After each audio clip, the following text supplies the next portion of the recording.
we're going to get going. Hopefully everybody's got their coffee and their breakfast and we're ready to get started.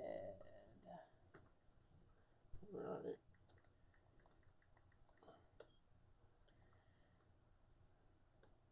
A little bit delayed, but we're... Got it? Yep, 2 minutes. All right. All right, so he's got Facebook up. We're streaming to YouTube, and we've got So let's change this. All right.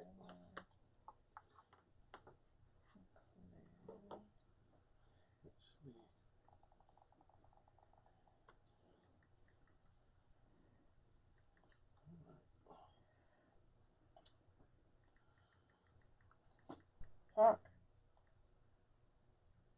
What? What's the Speak. talk? I'm doing Oh, talk. she's telling me to speak. Yeah. Okay. All right. Well, all right. Let me get going here. I must have just put in the wrong address. Okay, so I was helping somebody get in, and anyway, I can't do 14 things at once. I can only do 12. Sorry. I got the other two. Anyways. And I don't get them right. All right, so good morning. I did a good PowerPoint for us today to keep us on track. Yay. And so we're going to get started talking about what we got to talk about today. Everybody ready to go? All right, I'm going to get us a share screen. I won't be able to see you anymore, but that's okay. You guys just speak if you want to speak, and if you talk over each other, that's okay. We'll figure it out.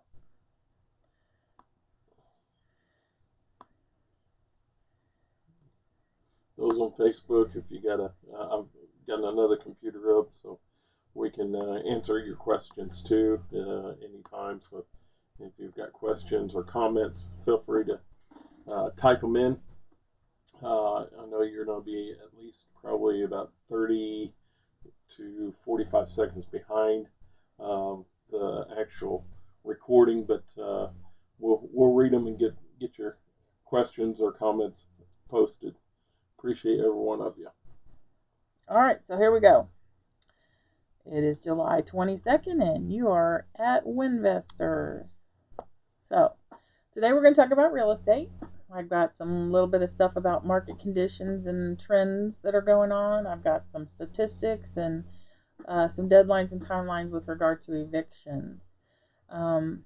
We also, at this spot, I didn't put it in the PowerPoint presentation anywhere, so I wanted to remind myself in this spot, I want to talk about getting back together live.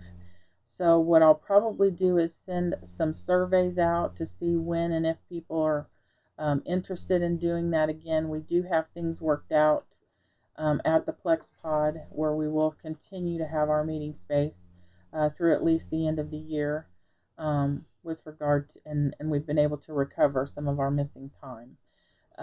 So we have that option available, but I'm going to send out a survey and see how people would like to see it look. If we want to stay digital, I don't mind doing that. If we want to be back in person, maybe once in a while, maybe not every week.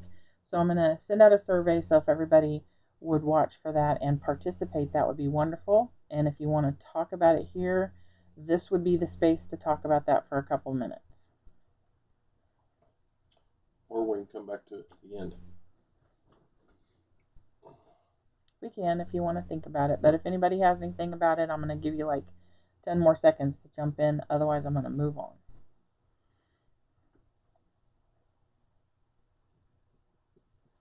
5, 4. Let's get real. Acting like I've been cooped up with my children a little too long, maybe. Joel's not up yet. Yeah, I'm letting Joel sleep in today. Okay, so on to the statistics that we've been tracking. Let me move I've got my little photo bar. Move it a little bit. So when I added another week, I don't see any major glitches in our local market. I don't see any problems really.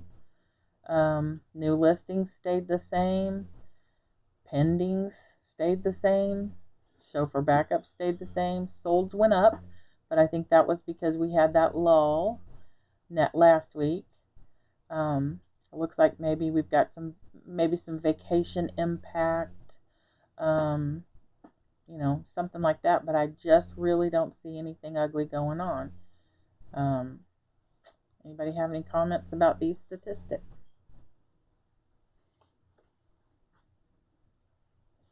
Oops, hold on a second.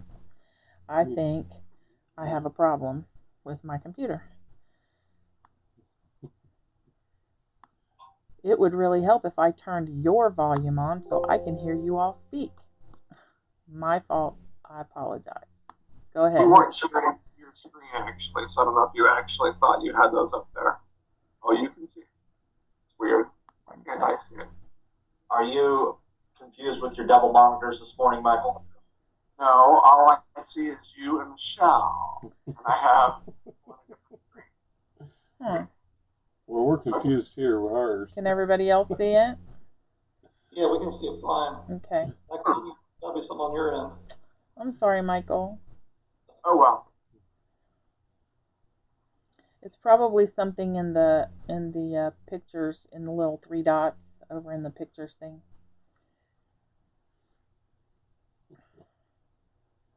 I'll figure it out. Okay.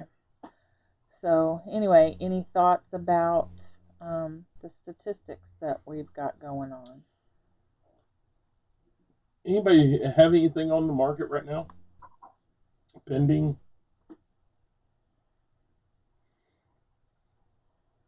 I don't have one on the market, but I have 2 that went under contract and above market, and so far, no.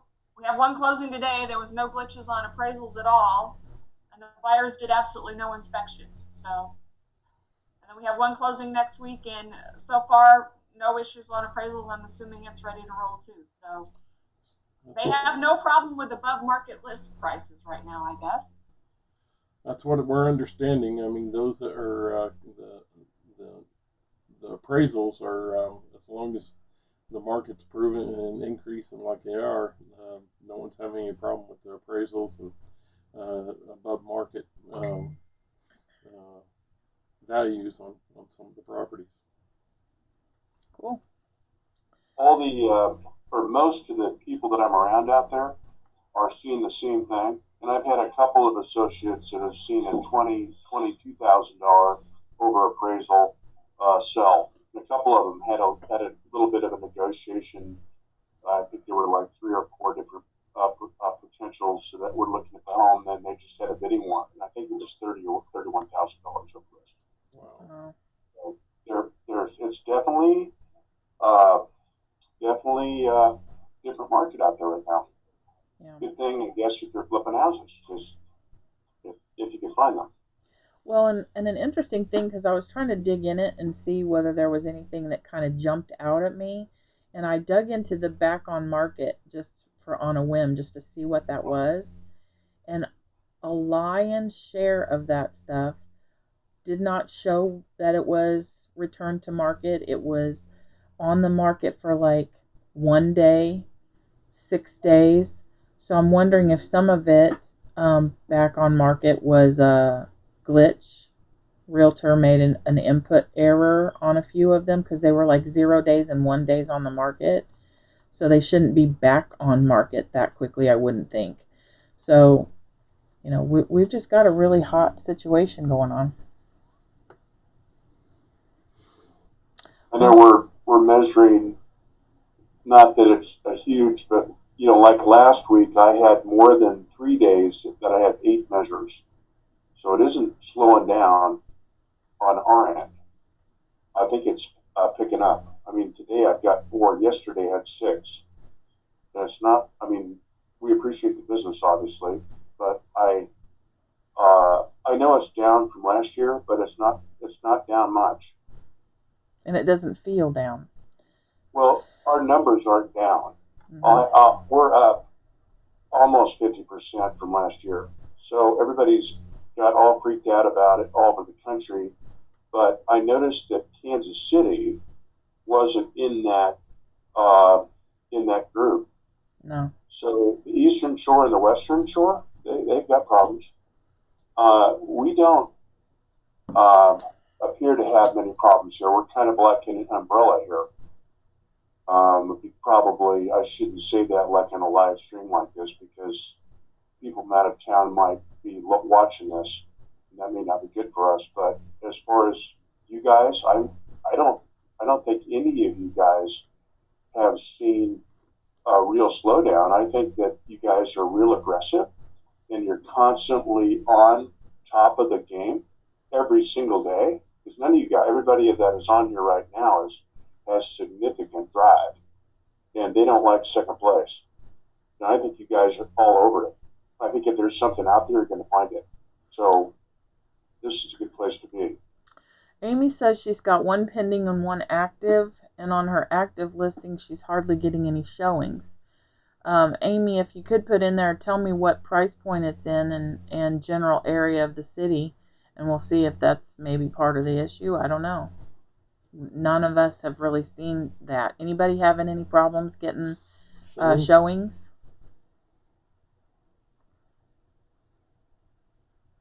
No. I was gonna say, Michelle, I got a house in Paseo, and it's not really showing that well. But that's sitting right on Paseo Boulevard, so I think it's more of the street that it's on. Busy thoroughfare. It's not price point or anything like that. Well, it's the price point isn't bad. It's listed right now at 192 for a 3-2 bungalow right on the Paseo. It's on the west side of the street, about 3 houses south of Brush Creek. So I'm not sure what's going on in that neighborhood. I think it's just a little more sketchy of a neighborhood there. She said hers is in Midtown, and their listings there are $349. Yeah, I think the Midtown stuff is a little slower than the suburbs. Most of the suburb stuff is going pretty good.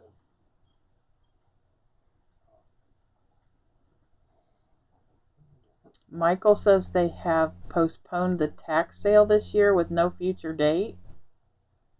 Really? I hadn't heard that. Well, that's interesting. Well, that gives you more opportunity to get in there and get those properties, doesn't it? Yep, I heard that from someone the other day, and then just yesterday, Don called to verify the taxes on a property that I was going to go look at, and they confirmed that as well. Quite interesting.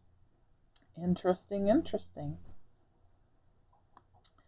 Amy says she's in the middle of her comp, so she's going to drop her price a little bit and see if that helps. Good idea.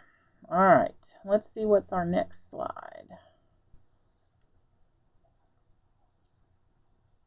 If it will let me. Okay, on to some legislative news.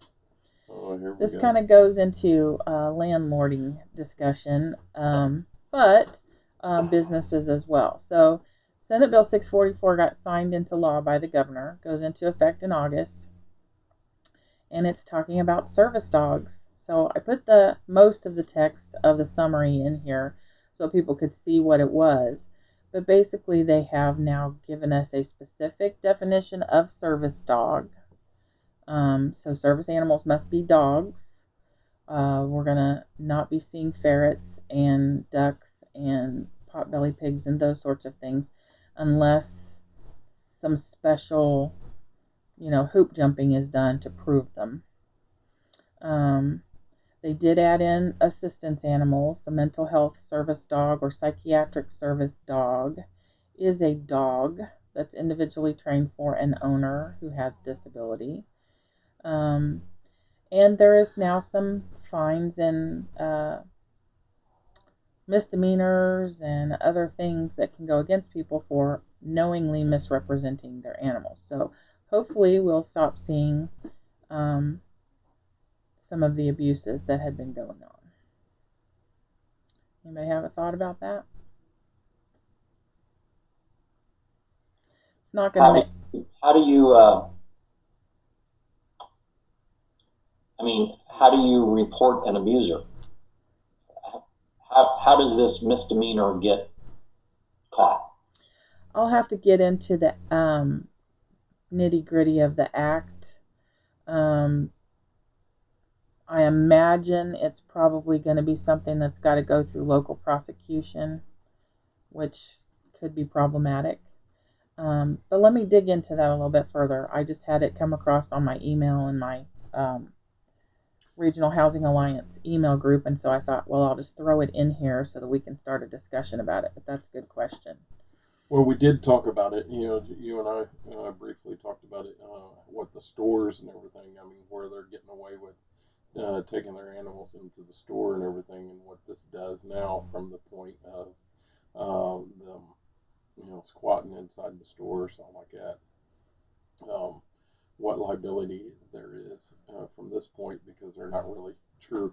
Those that only require or only allow service dogs or service animals, there's obviously some repercussions from this new legislation. I think more than anything, what it does is it's going to create this brochure that we can add to our, showings and walkthroughs and say, here, this is what the rules are with regards to this, and maybe we'll deter some of it rather than be an enforcement arm. It'd probably be more of a deterrent, is the way I'm looking at it. It's not going to change the way we're going to operate and function. We're still going to make things, as pet friendly as possible, because it's just been our experience that they bring them regardless. And if you challenge them, then they try to say it's a service animal, and I just don't prefer to do that. I prefer to have them tell me in advance. That way I know what we're looking at. So.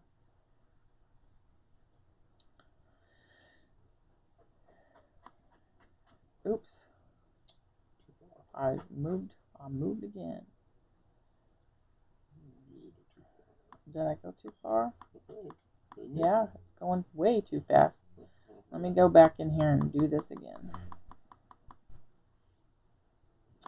Okay, so the next thing that we were going to go over with regard to news is landlords have been suing all across the country with regard to these eviction moratoriums. We've started to see some things come back, specifically in New York and a couple of other areas that are declining the landlord's case. And this one I thought was an interesting quote written by the judge in New York that says, while it may be the case the governor has overstepped his authority, curing those alleged harms would require this court to ignore the doctrine of state sovereign immunity and principles of federalism. So they're saying, well, yeah, it's wrong, it's bad, it's hurtful to landlords, it's a taking, but guess what? The state and local governments have the right to do those kinds of things. So it'll be interesting to see how if that trend finding against landlords continues. We've got full-on lawsuits going on in at least 9 states. We're seeing the apartment associations and the multifamily associations start to jump in and get some of the big dogs coming after this deal. So we'll see how that works out. Anybody seen anything that I may have missed or want to chime in on that subject?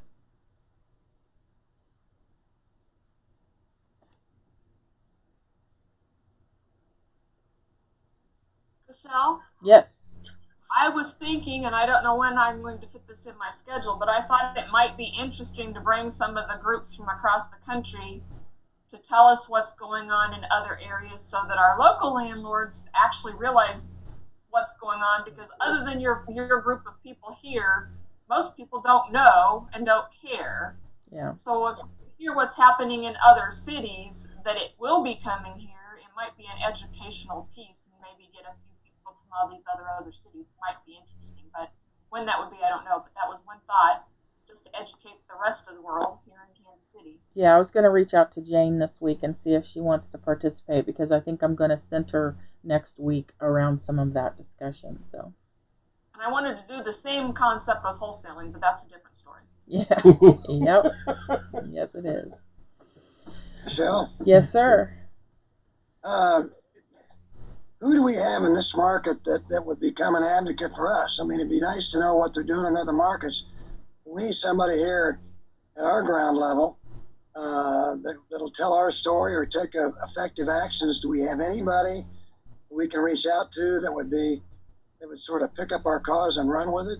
Well, I think the only place right now is the Kansas City Regional Housing Alliance, because we're a group of groups. So, Kim is involved, I'm involved, Robert Long with Landlords Inc. is involved. We have the apartment associations are all involved. So, I mean, we're kind of, again, the problem is that it's a group of groups that doesn't really have a cohesive mission statement to move forward. So we're kind of an informational sharing arm that tells all the other groups what to do. So that's kind of the problem we have, is we don't have like a formalized group, company, whatever, that would pick up this and run. But we do, I mean, we affect change locally. I just don't know that group is going to be one that's going to jump up and file a lawsuit. But they do have enough clout that the apartment associations and the multifamily groups and the NARPMs, the property manager associations, are all part of us. And so when they file things, we can jump on what they're doing. Got it. Okay. Thanks. Good information. So the next thing I was going to talk about is that the CARES Act, which we all know pretty much about PPP and EDL and unemployment extension and all those good things that have happened for COVID. The moratorium on evictions is expiring tomorrow. So people can start filing evictions again that have federally backed loans and that have, taken the PPPs or the EDLs, or, have in some of those situations where they've been stayed. But you must file a 30-day notice, so everybody needs to be aware of that. So that means August 24th is the soonest that someone could. So you can file a 30 days notice, and that is required. And then August 24th will be a massive filing day for everyone across the country, across the local areas. So if you have not been subject to the moratorium after I think a lot of the municipalities changed it and said when their emergency orders expire, and a lot of them continue to extend those emergency orders through different dates. But the attorneys that I've seen speaking on it say this is going to be a big filing day in August, unless the feds or the states change and extend their moratoriums. We should be watching for the tenant groups to ramp up their requests for extensions, because they're still doing that. They still want the waivers of rent. They still want extensions, especially now that unemployment extra pandemic bonus is expiring. I know there's I was listening yesterday to something from the White House. There's some rumblings that they may want to extend that, and there's some arguing on whether that will still look like it does now, because it's hampering some people from being able to go back to work. I have seen a couple of local groups, like in New York and somewhere in California, maybe up in the Seattle area, that are wanting moratoriums into 2021, which would just be catastrophic for the landlords in those areas. I just can't imagine being in a situation like that. Anybody seen anything else? Interesting side note, I had a conversation with my lawyer yesterday who does my quiet titles. So get ready to file another quiet title suit.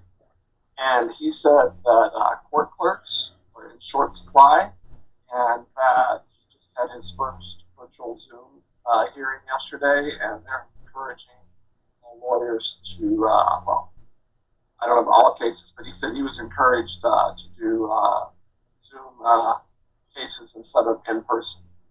So I don't know how that might affect the whole eviction thing. But it sounds like that they're wanting to do Zoom instead of in person right now. Yeah, and then I can definitely see somebody coming in and saying, well, I don't have access to the internet. I don't have a computer. I don't have a way to get on. So therefore, I don't have access to come to my hearing.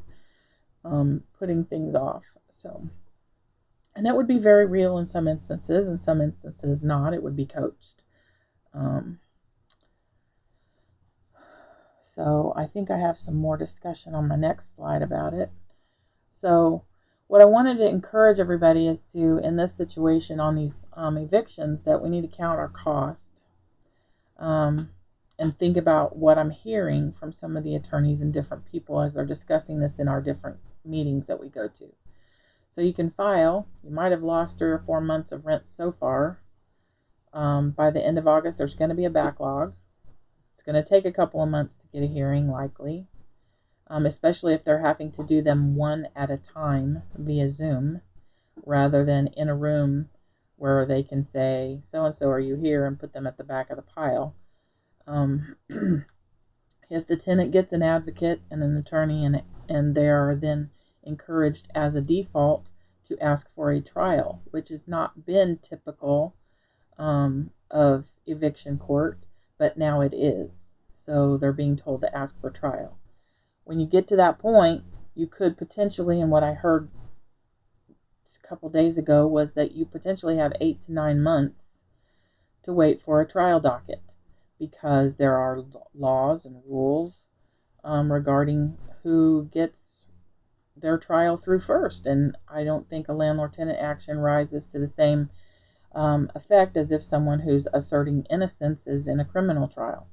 So we have that up against us with regard to trial processing. Now, I know we have our own landlord-tenant court here, so that may be different. But that's kind of the reality of what it's stacking up to look like. So if you've got somebody that has representation or got one of these local groups involved, you could be potentially looking at many, many, many months to get possession following through the legal process. So when you go through that, you need to consider your options, and this is just kind of food for thought for everybody. I'm hearing about the tenants getting trials, the owners being faced with these long, long waits for possession.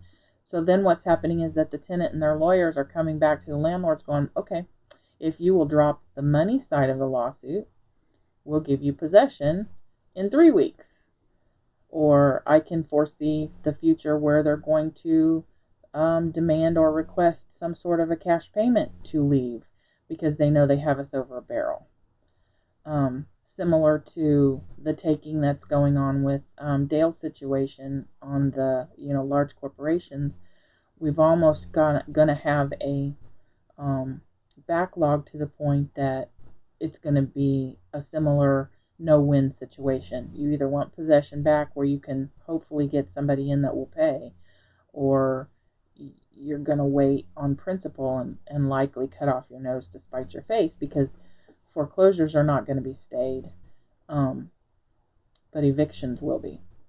Can you explain something to me, Mr. Chuck? Because thankfully I've never ever had to evict a tenant. Why would, what's the benefit, but why would they need/want, or why would they even allow a jury instead of just a judge hearing it? I mean, isn't it pretty much right case to most instances, unless a landlord is a slumlord and not taking care of property or something like that? I have had two in our, well, I've had a couple more evictions than that, but I've had two that asked for a local trial, not a jury trial. And that was so that they could present their other side of the case and, get a lawyer, but they never did. They thought that they could, come in and tell their own side of the story, and they always lost because they weren't well represented. But the jury trial piece exists in statute. I don't know that there's any specific criteria that makes you qualify for a jury trial. I think it's just a legal option, and the tenant advocacy groups and the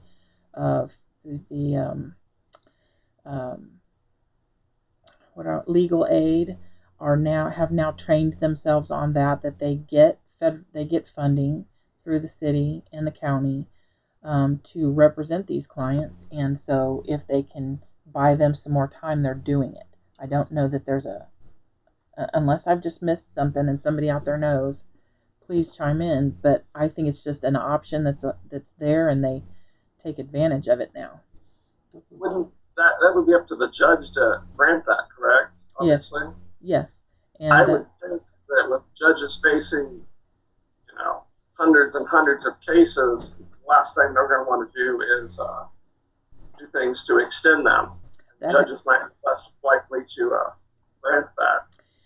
And that could be after a period of time happens, but at the moment, what I'm hearing is that that's being granted because, number one, it's protecting the tenant's rights. Number two, it's getting it off their books right now and moving things ahead. And we do have a few judges in the local area that are more tenant friendly.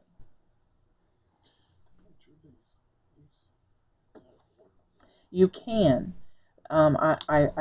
We did have a meeting a couple of days ago, and Bob Wise was in the meeting, and it was specifically asked to him.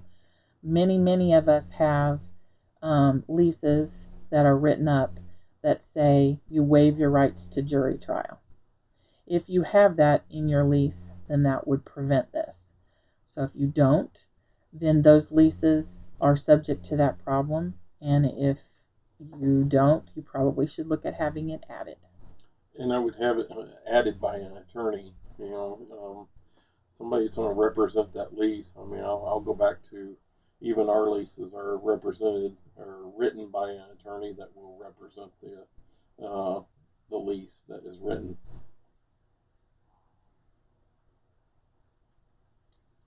All right.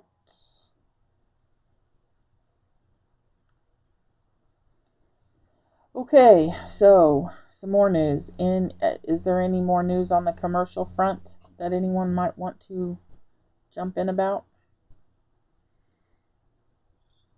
Well, for what it's worth, I've had just in this past week, 3 different groups. They're competing over who's going to get available space. And some of them are wanting quite a bit of space, like 8,000 feet. So I can't explain it, but all of a sudden, people are coming out of the woodwork leasing. So. Well, that's good.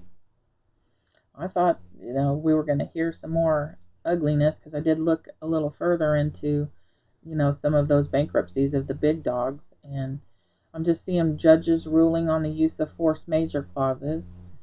We talked about those several months ago. We had a TED Talk with Ted Anderson. It's out in our Facebook somewhere. Anybody wants to go back and look at it, where they're using the, waiving rent for government shutdowns because it's outside of anyone's. I think typically it's been used in, earthquakes and, major weather events to say nobody's responsible, so this should be waived. But we're seeing judges ruling on force majeure clauses right now. So I did put a link to that article if anybody wants to go to Restaurant Business Online and look, where restaurants in different places are popping up asking for things to be waived. So.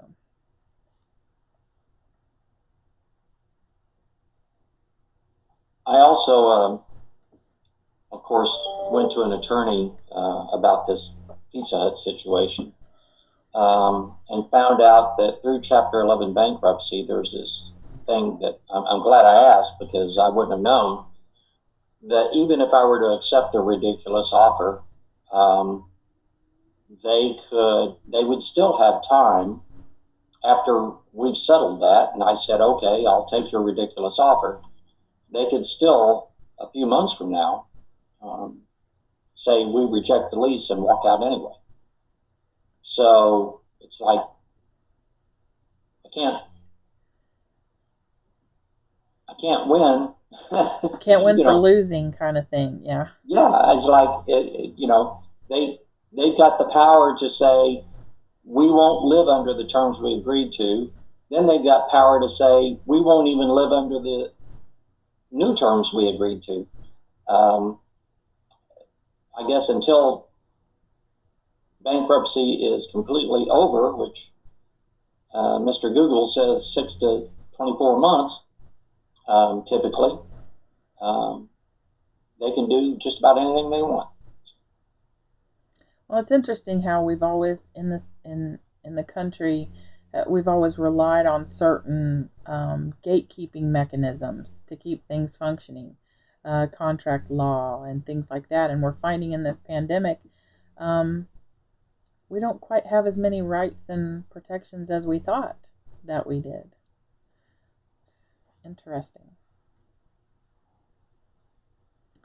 Let's see what I got next. Wow, I buzzed through that stuff pretty quick. Okay, so anybody want to talk about something different? This is my wrap-up slide, so we can, I'll go through it, and then we'll just be into open session at that point. So if anybody's got deals, now would be the time. Seller Finance KC is moving. We've got some buyers. We've got some properties going. So we'll be talking more about that as it comes up. I believe we may be slated to talk about it some with Mary in the upcoming meeting. Let's see. So what do people use to determine rent values? I currently have Rent-O-Meter. Of course, I use Zillow Rental Manager to view values. Is there anything else anybody's using? Because what I'm finding is those report rental values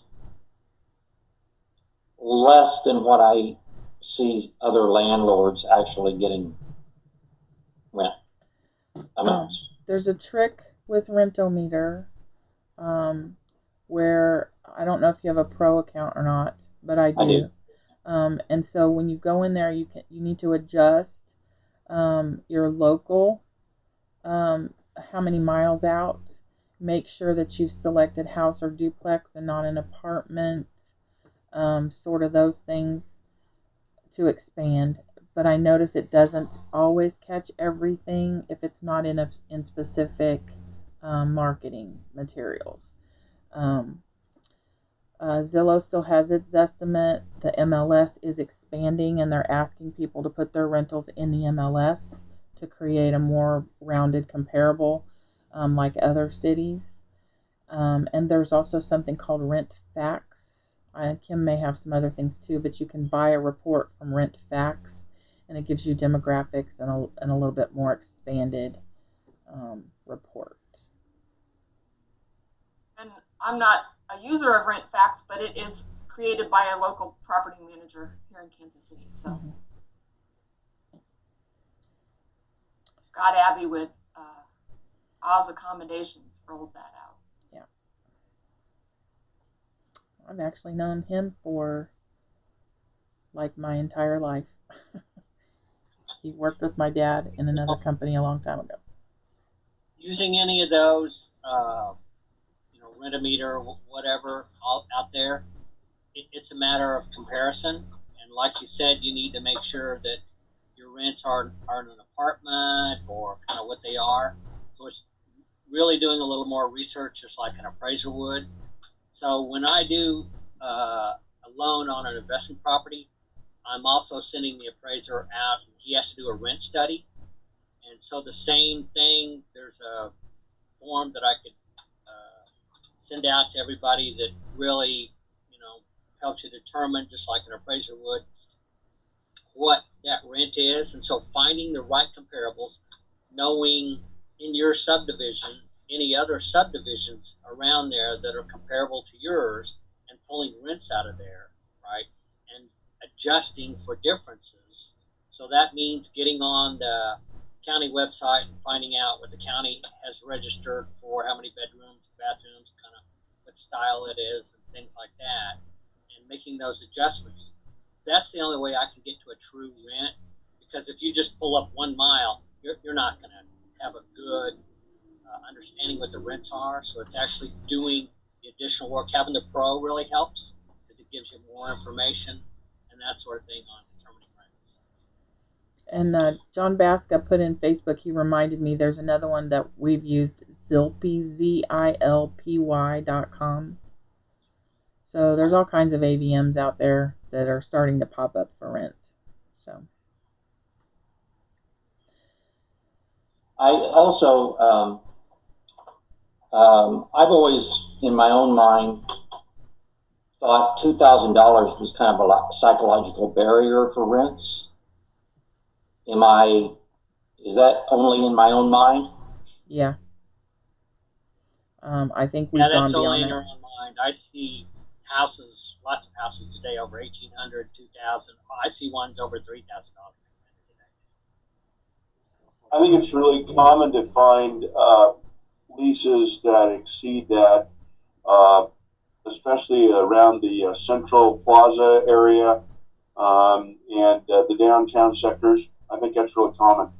I think that people would be really shocked about what some of those places are being leased for. I mean, there's several $1,000s a month. And if you want to get into some serious dollar amounts, go down off of like 31st, and there's a couple towers there that are significant, $5,000-6,000 a Yeah, I was month. going to say, I've seen $5,000-6,000 rents. Yeah. It's crazy. And I mean, if you got the bucks, that's where you're going to be. If you don't, probably won't be. But that's really common. And that's just here. I mean, you go to the west or the east coast, it could be $20,000 a month, depending on the location. 30, yeah. California, I've seen 30 and 40, yeah. Yeah, it's crazy. So you go to like Redondo Beach, and you're in a townhome out in Redondo, it'll be $10,000 to $12,000 a month, and that's what the average is going to be. Good luck finding a property down there for like less than 10. Yeah, but locally they are rising. I mean, I was surprised in doing some research lately. Just on a 3 1.5 in Independence with a single car garage, you're $13.95 to $16.95, and sometimes higher than that, where it would have been, in my mind, 8, 9, no more than $1,000 rent, and they're almost double that now, and people are just doing it. And I think, like you say, it depends on the place you're at. Like in our community in Blue Springs, Michelle. So if you take like Woods Chapel and go out just a little bit out past 7 and down a mile or two and look at some of those rents down there, $2, $3, $4, $5,000, not out of line. That's what they run. And if you want that larger footprint, you want to be out a little bit further, or depending where you want to be in the community, that's not unrealistic. And Kim said they were shocked at an $1,800 rent a few years back, but to get a nice new house, that's what they had to pay. The lesser older houses are dirty, and the floors and walls and carpet are used, and so if you want nice and can afford nice, you pay for it.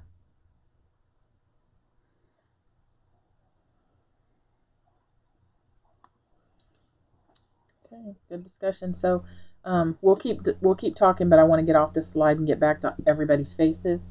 So I just want to tell you what I'm going to talk about next week is that I've recently been in a couple meetings with the heads of the Section 8 program in Kansas City.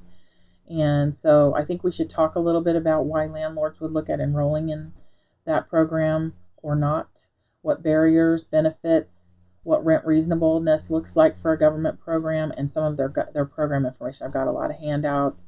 I've got a lot of things I think it might be a good topic for us to discuss in this arena of nobody knows what and why you would want to enroll in that program at many different levels of rent, not just the low end rents, because the program is designed for not just that. So I want to talk about that. That will bring this conversation. I mean, everything we talked about, evictions and everything, and maybe to give it a little bit of insight. Next week we'll bring it all together and give you a little bit more insight of where you might be wanting to look or where you're wanting to go. So that was our thought behind it, and then also her being getting some more connections and some of the literature that we've got sent to us and everything, and the conversations that she's had with the leaders over there. So look forward to that next week. So we're gonna tear into that a little bit more and have a lot more topics to it. So, floor is open. Other discussions or same discussions? Michelle? Yes, Jerry. I think about this every time we have discussions about rental properties and the fist fights that go on in the inner city with those who want rent for free. And I know Brendan has properties out in Olathe. I've got a good friend that has 13 or 14 properties. The lowest rate he has is $1,650. The highest is about $2,200. He's had people in there for years. That market seems to sort of rise above the fray in terms of what's going on, and I don't know that we talk about that much, and maybe there's not much interest in the group to explore the upper bracket side of the rental business, but I will tell you it's certainly out there, and there are people who prefer to rent than own, I don't know if Brian want to share some of his thoughts, but I could, and you may know Dan Webster. I think the Tuckers know him. Dan comes to some of the Mary meetings, not all of them. Ken, you might know Dan. Usually sits in the front row of your meetings, by the way. But that's his market. That's where he is. He just said, to me, it's just as much trouble to rent a $800 a month house as it is a $2,000 a month house. I just don't seem to have the trouble with the payments and the renters and the issues that are going on currently. So I just thought I'd throw that out there. That's it. Yeah.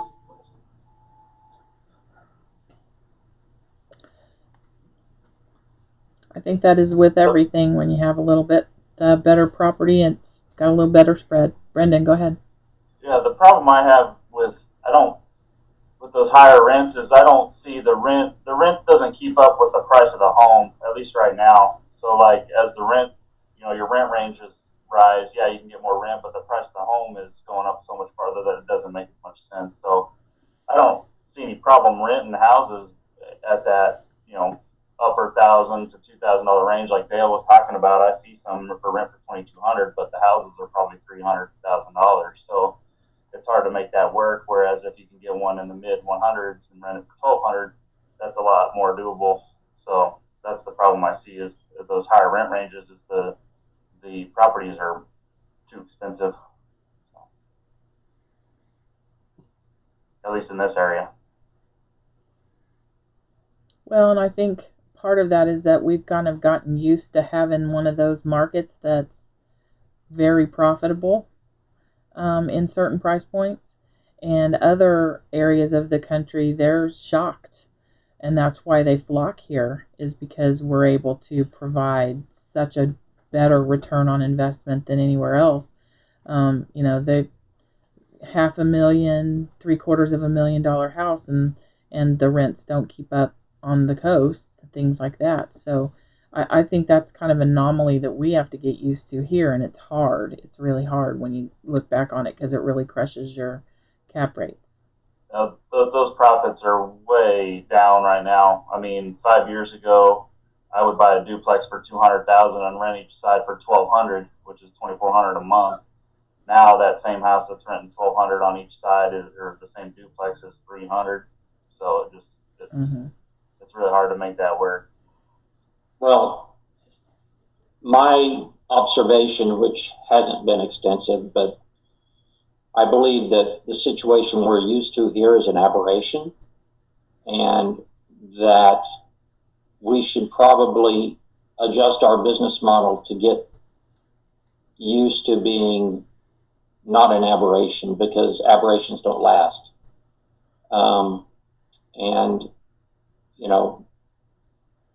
The fact that we've been able to actually make a living,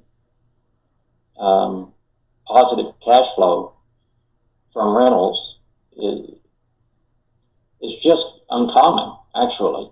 I mean, it's great to get rent, but to actually get rent and have enough left over to live off of is unusual, from my observation anyway. At least if you're using a lot of leverage, it would be difficult. Yeah. It's the long-term play everywhere else. You want to get in there, get them paid off as fast as you can, and then have your appreciation and your paid offs as your retirement fund rather than cash flowing during that period of time. Any other thoughts or topics you want to talk about? Any new mortgage news, Ron, since you've been fishing and relaxing for a while? I'm still working too, so I fished for a few hours, worked for a few hours, just got in. And the refi market has slowed down a little bit. So the general market is starting to catch up. You'll see things get a little better as far as turn times and, trying to get things, purchases bought and closed on time and that sort of thing. They're still not where they should be, and I think a lot of the mortgage companies are doing that. A lot of the mortgage companies are still pretty, they've come down a little bit on their credit scores. I know some of them who were at 660 or 640 have backed off to 640 or 620. So they're starting to relax a little bit as the market kind of slows down, and it's more the refis that are slowing down. The purchases continue to be there. From my vantage point, the purchases are, there's a huge market out there of people who want to buy a home, and they're just waiting for the right home to come on. So it's an unbelievable time for the wholesaler. More and more, I'm seeing individuals going out and buying properties from the wholesalers, and that's really, if you want to make more money, that's really where a good wholesaler needs to be advertising to, is to the general public. You're going to get more money for that. Like, I had a person who just bought a duplex to live in, and he probably paid 25 more, than what the investor would have been willing to pay and see the cash flow. And he can do that, because he's going to live there for a few years, see some appreciation and that sort of thing. So it is getting a little bit better. Rates are still down. I mean, I'm conventionals are still in that 3.25%, and this is with good credit scores, 3.25% to 3%. But this week I'm locking government loans, and these are 30-year fixed mortgages in the high twos. So I'm seeing 2.75%, 2.875% that I'm locking in borrowers for. So, any borrower out there who wants money, I think because it's, slowed down a little bit, the lenders are still looking to make the loans. Hey, Ron, how come refis have slowed down? Is it because everybody's already got one? So they've either gotten one or they've been turned down, right? And so they feel that they're not going to be able to get that. And they've been turned down because, like, Community America was so overwhelmed. Unless you were a 780 credit score and a wage earner, they were just turning you down. Just saying, that can't do it. And I've talked to a lot of people who've fallen into that, so they now feel that they're not going to be able to get a loan. And it wasn't because they really weren't not qualified. It was just that Community America was overwhelmed, and a lot of the other lenders were doing the same thing. So a lot of people have become discouraged from all this, and then a lot of people have gotten refied. So those two things are kind of why that the refinance market, and that the ones that didn't get approved, they'll come back around in 6 months. From my vantage point, I don't see rates going anywhere. It could easily be into next year that we'll have these kind of rates, for sure, into the fall and to the end of the year. But I'm listening to everything from the Fed and from Fannie, and they're talking about rates will be this low for the next year.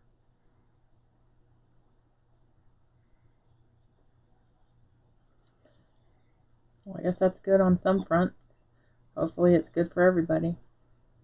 I think it will be. I think it'll help the economy, and as more and more people see that, I think more and more people are going to be willing to put up their house for sale, knowing that they can, the price of homes are just going to continue to go up. I can tell you, all the studies I've seen and what I see going on in the market, the price of homes will be be up at least 10% this time next year from where they are now. So that's why I was talking to Brennan. He was looking at a property, a duplex. It was a little overpriced, and he goes, "It's a little overpriced." I'm going, by next year, it'll look like you've got a bargain this year. So think about that as you're, looking at higher prices on homes. I'm not having any problems with appraisers. Appraisers understand that the market's accelerating, and they're adjusting for that acceleration. If it's silly, if somebody pays 20% more, well, they're going to adjust for that. But if somebody pays, 10% more than last year, or 12% more than last year, they're going to be willing to adjust for that and appraise it higher. And Ron, you're right about that duplex. The problem goes back to what I was struggling with is not so much that the price. I get that the price is going to go higher, but the rents aren't keeping up, and so I got to make it work, right, for long term. And when the rents are $1,900 for the whole building, and the property's $300,000, that just doesn't work. Even though maybe it's going to be worth $320 the next year, I don't know, but yeah, right. So right now, the rents aren't keeping up is the problem. And you're correct. They are not. Rents are not keeping up with the acceleration of that. So, you're really going to make all your money right now, especially as you get into the more higher end stuff. You're going to make all your money off of appreciation and very little off cash flow. You're correct. I wonder, this imbalance, well, it's not really an imbalance compared to other areas, but it's an imbalance for this area. I wonder how long this discrepancy between rent rates and purchase price will last, or if rents will adjust. What do you think? So rents will adjust, right? But they're not going to keep up with the acceleration that we see in the prices. They're just not. Until we reach that point in maybe 2 years where, the price of homes aren't accelerating as much as they are now, and the rents will continue to rise. So rents are going to, continue to, follow on a lesser basis for the next 2 years at least. The rents are not going to catch up to sales prices. Well, and I have my brain just does weird things, and it thinks and thinks. I think it has a lot to do with who's in charge of our local governments with regard to bringing in jobs, bringing in corporations, bringing in the higher incomes. Because when you do that, then everything can actually rise. The water line can rise because people can afford it. And as long as we continue to have that not happening in local areas, we've got, Blue Springs is being, it's just aging and not coming up with technology, with job opportunities, with businesses coming in. A lot of the areas, if they're not seeing development, if they're not seeing recruitment for jobs and successful recruitment, because Kansas City's been up for Amazon and all kinds of different things, and they've failed. So until our local governments come up with some better job opportunities, we're not going to see some of the changes that need to happen to go along with our tight market and our appreciations. No, I agree with that. I think local government, on both sides of the state lines, really haven't, I'm not seeing Overland Park being aggressive, but they have in the past. Blue Springs and Lee Summit, the same thing. They're not really doing so until you get someone in local government that's more development minded, rather than trying to maintain the current business that's out there.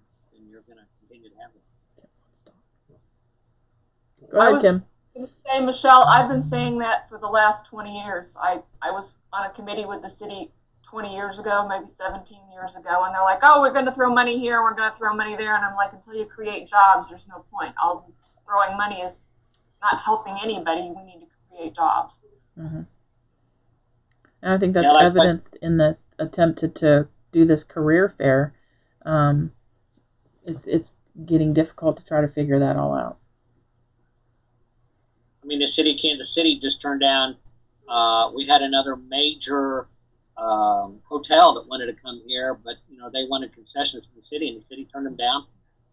And so they just decided, hey, we're going elsewhere. I mean, I can understand holding out. You can get the most or the least concessions that you have to pay, but at some point, to create new jobs, you're going to have to give those concessions to get. Well, Ron, the biggest thing on that is the new hotel was set to open the week that quarantine happened, and that hotel is still not open. I thought they were open, so they have not opened yet. They're not officially open, like the grand opening that they were going to, and all the concessions that we gave them at that point is still being lost because they're not doing full opening like they were. Well, and some insight as to why Kansas City is pushing back on all that, at least from my perspective and the things that I'm involved in, is you've got this underlying tenant advocacy thing going on, and the longer that the tenants come in and say, look, we can't afford, we've got all these people, and low income housing doesn't exist here, we don't have enough units, we don't have this, people can't afford it. And as long as they continue to say those things, and why are you giving all the money to the big corporations, we're going to continue to see this tug of war going on where we can't progress because it's taking away money from the lower end. So we're either going to see taxation continue to go up, or something's got to break at some point. I just don't know exactly where the break's going to happen. I was going to ask you, just brought that up, but where in all of this do we have anything that resembles fair and reasonable new, so I said fair and reasonable housing prices, rent prices? I mean, is the city, is there anything planned to build affordable housing? I mean, I know they're down on the riverfront. I heard they're starting phase 2 of those condos or whatever, apartments or whatever they are, and I know those are high end. However, I think one in 24 was served for like affordable housing, but it doesn't really get us anywhere. It doesn't move anything forward. Well, I think the problem is defining affordable. Okay, so we go back and forth in these meetings quite regularly about we need affordable housing. We need affordable housing. Well, what's affordable? Everything's affordable to someone. And so it goes back to that discussion of, okay, well, then we need more jobs. We need more income opportunities so that people can earn the income to afford the things that are what they cost in the market. So everything kind of rises together equally. I don't know the answer. If I knew the answer, boy, we'd all be rich. But that seems to be the chicken and the egg situation right now is, okay, well, we don't have enough affordable housing, but yet everything that was in the affordable range is now being code enforced and administratively strangled to where it cannot continue to stay at that lower rent range. So then, the things that they want to do that are trying supposedly to try to suppress the rent growth are actually working in reverse. And I like these groups that are attacking us, though. I mean, they're looking for free. They want something for $200 or $300, and that's not reasonable. I mean, you could buy a tent and put it out there, but you're not going to have a place to live for $300, not consistently, or less. And the homeless, I mean, these guys make a decision. A lot of people make a decision, and they have the ability to make change in their lives and don't. And then the accountability ends up with us. And, that's the frustrating part because there's a lot of brick walls involved with what we do here. And we're out in the community trying to support everyone. and we're coming up with solutions, and the city's like, well, we just don't want to participate because it's not profitable to do so. But yet, they're coming after us for the solution, and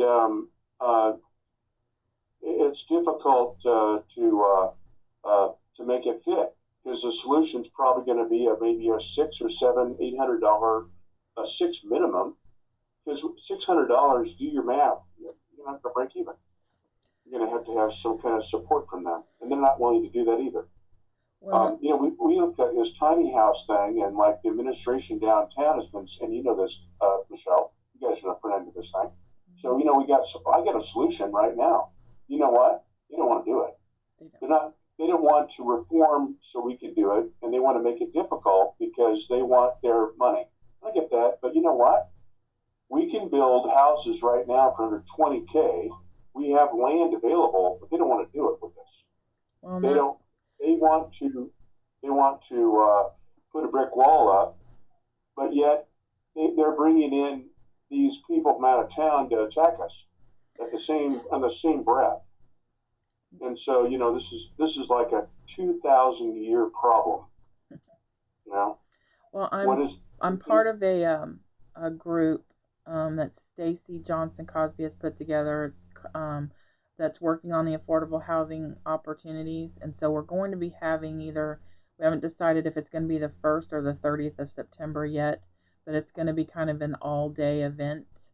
We're partnering with people with the FDIC and with several with a hedge fund and some different places, and we're going to be doing a conversation about that.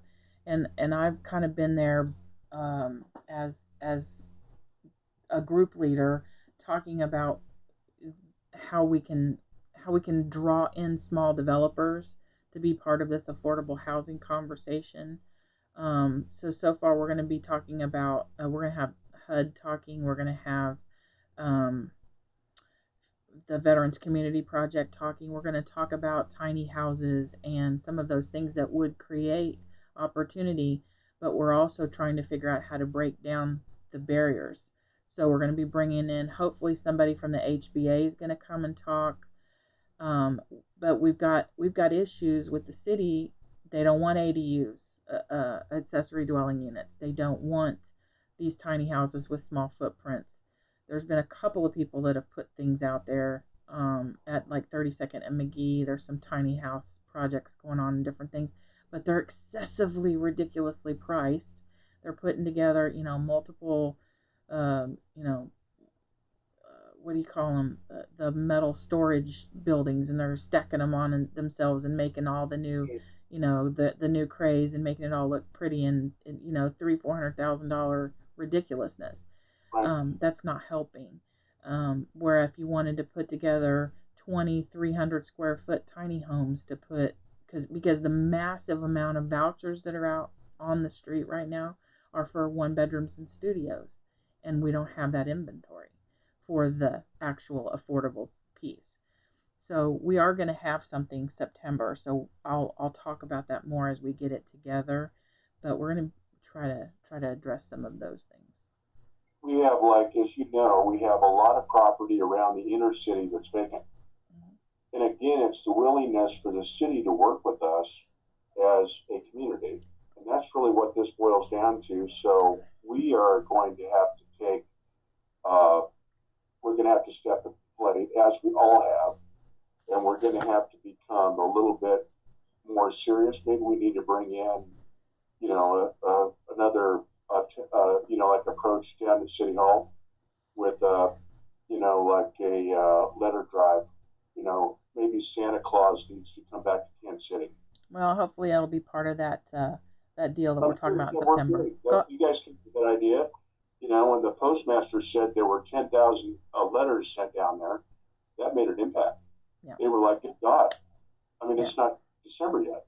And I think something like that might help. Maybe we need to look at it a little bit differently. Yeah. Ron? And So, and I agree with you, Mark. There are a ton of vacant homes in Kansas City that could be put to use. And really, from my vantage point, I mean, I'm not a bond attorney, so I know there's some intricacies to this. But if the city would sell bonds and tie it directly to getting all these homes on the market, in other words, okay, who here, if you could get a 1 or 2% loan, right, and the city's going to give you, all the money you need for the repairs at this ridiculously low interest rate, and um, wouldn't take that money and buy some of those homes.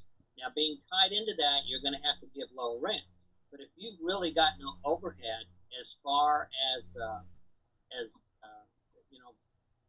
the money that you've already eating up all your profit.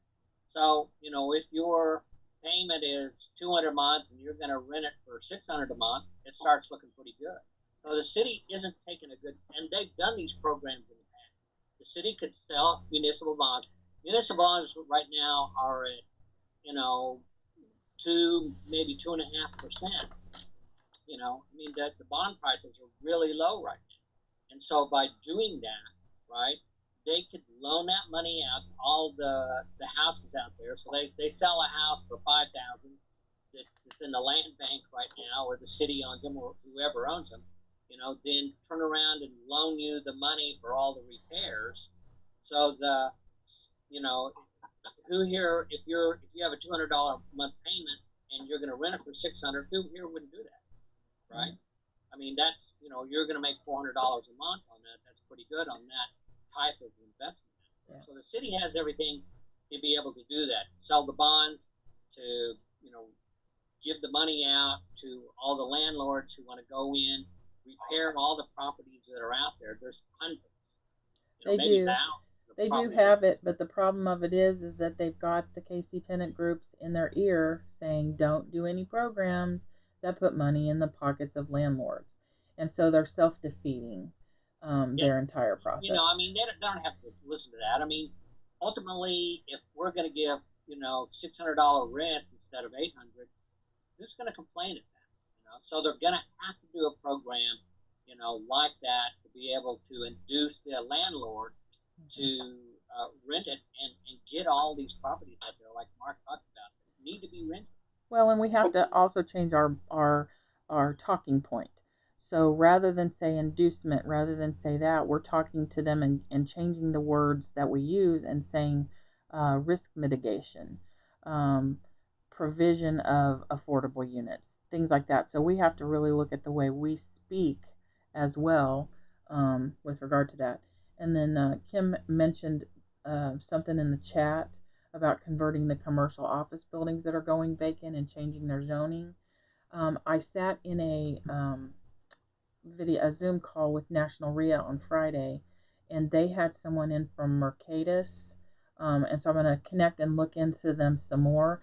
But he was really pressing that issue, is that we as local smaller developers need to be looking at these empty strip malls or these vacant whatever commercial buildings that are coming down and reimagining them, that the cities and the governments and some of these places like AltCap and things that have different funding sources, that we need to be reimagining what that looks like and creating affordable units that way.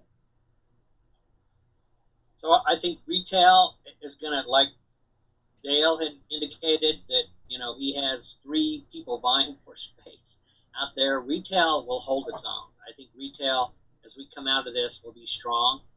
But it's the office buildings. Any office buildings out there are primed to be able to. You'll see foreclosures. This is why Chase put up billions of dollars in reserves, because they're going to get hit hard by all the office buildings that'll be vacant out there. So the office markets, offices go in and convert the offices into residents. I think there's a huge opportunity there in the future. Yeah, and in the chat there's a discussion about hotels as well, because we've got hotels that have closed. The Adams Mark is gone. There's several that are closing up. So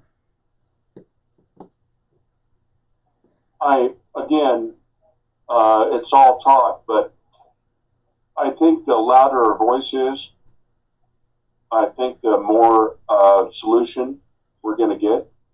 And I know that, words are, how we say it's important. And we've always been on the forefront of helping out our neighbor and helping the community out, and all of us are that way. And I know it's difficult for us because we're trying to be part of the solution, and we're consistent with it, and we consistently are looking to help our neighbor out. And it's just a matter, I think, in my opinion, it would be a matter of taking the tactic that, like what Kim and Michelle recommended we do in last October with this attack downtown with these tenants, and figure out like a nice, healthy approach to getting their attention. Figure out what the plan's going to be, and literally send down 10,000 freaking letters a week down there. Bring some people from out of town again down in here, because we're a smaller community than so Kansas City is a smaller community, so our level of attack can be a lot more aggressive, because we can bring some people from out of town. We can say, look, we'd like to set up a model here in Kansas City. We'd like your help, and bring some people from Chicago or Dallas or Houston down here to kind of push the momentum along. And I think that could be beneficial for our community. Again, that if we can find a solution for our neighbors to find a place to live, it'll help us. I think it'll help us tremendously. But again, that's going to take, like you guys got lots of free time.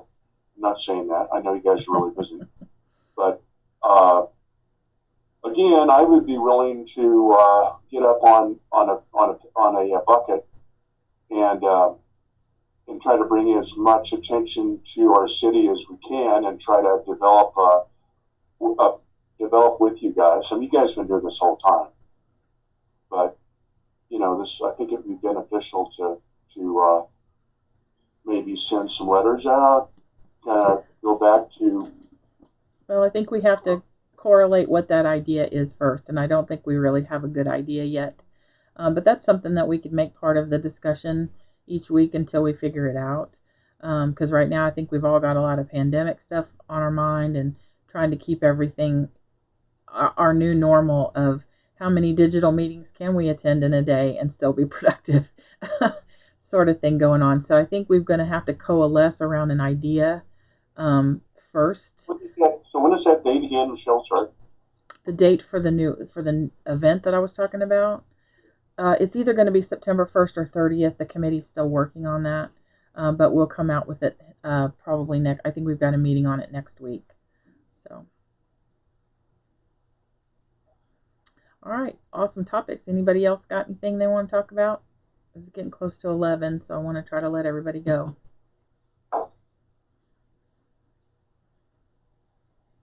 Okay, well, hopefully I stayed on track better this week.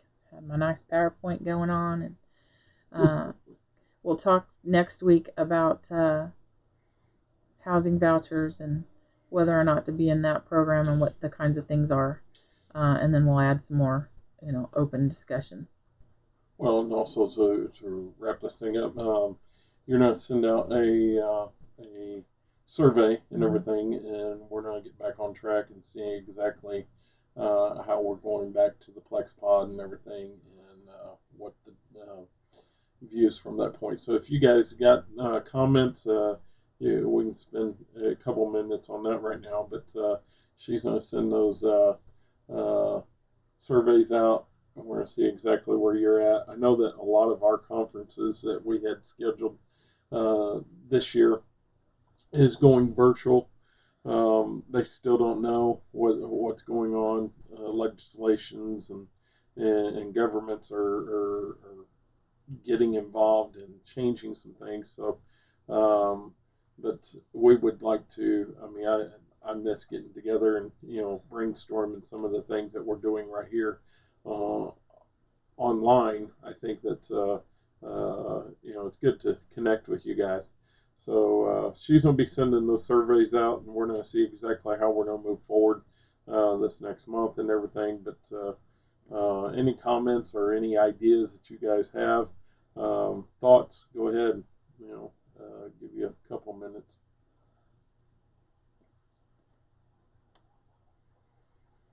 If not, if there's any deals out here, we can, let us know what deals you got. Anybody brand new that would like to introduce themselves, we'll wrap up with comments, new guys, new deals. I'm trying to find Zilpy.com. You're not seeing it? Well, no. I don't think it's as user friendly as what we're all used to. It kind of looks like a Zillow. It's like the domain doesn't even come up. Really? So maybe they killed it in the last few weeks, because I've been on it recently. There's also Zumper, Zumper, and they're really hard to find. You can't like Google and say rent rate places, and it doesn't give you much. Because it goes back to everybody's got their data and they want to sell their data.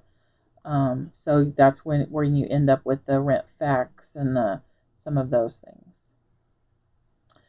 Jeremiah just posted in the chat. It's rapidapi.com blog. It's a long attachment, so if you want to look at that. Facebookers, I can't help you there. Sorry. I'll get it over to you in a minute. I'm going to have to get myself 2 or 3 screens for this. I have double screens in one of my offices. The other one we run off of 2 laptops. So,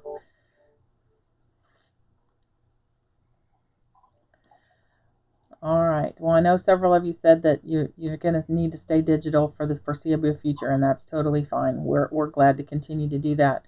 And some people really want to get back together and have some face-to-face. So what we may do is just have to be doing one-on-ones, or 2 or 3 people get together and just that want to be together and just chat and continue to be digital all the time. Or we'll do maybe one time a month a hybrid. I don't know. I'm going to put it in the survey, see what everybody thinks, and then we'll go from there. Any deals? We have 3 getting ready to put on the MLS that will also have seller financing available if necessary. They're fixers. 2 of them are in the city, and 1 is in Independence. So if anybody's interested in those, send me a message and I'll get you details on them.